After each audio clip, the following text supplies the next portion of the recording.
Čaute športovci, vítajte pri našom ďalšom videu, v ktorom sa venujeme cvičeniam na brucho. Dneska sa povenujeme veľmi známemu cvičeniu a možno menej známym chybám, konkrétne cvičeniu plank alebo doska, izometrický most, podporná predlakti, to je jedno ako to nazveš.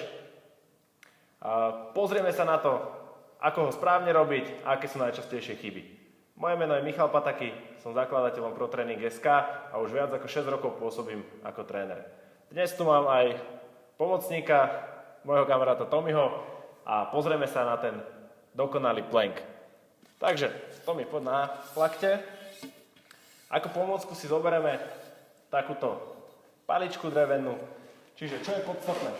Podstatné je mať chrbticu rovno, to znamená, keď si položíme paličku, oporné body by mali byť hrudná časť chrbtice, tuto mi po trošku nižšie, tuto trošku vyššie, hlava, ešte to, hore. Opačne, trošku poď nižšie, toto poď nižšie, tak, super, toto vyzerá fajn. Najčastejšie chyby, aké sú pri cvičeniach, to je zádok príliš hore, čiže tá panva je v nefyziologickom postavení. Hej. Potom zase opačne prílišná hyperlordoza, čiže túto prehnutie tiež zle. Ďalej vypadnuté fixatory lopatiek, to znamená, keď spájaš lopatky, to nie je dobré, lopatky by mali byť od seba.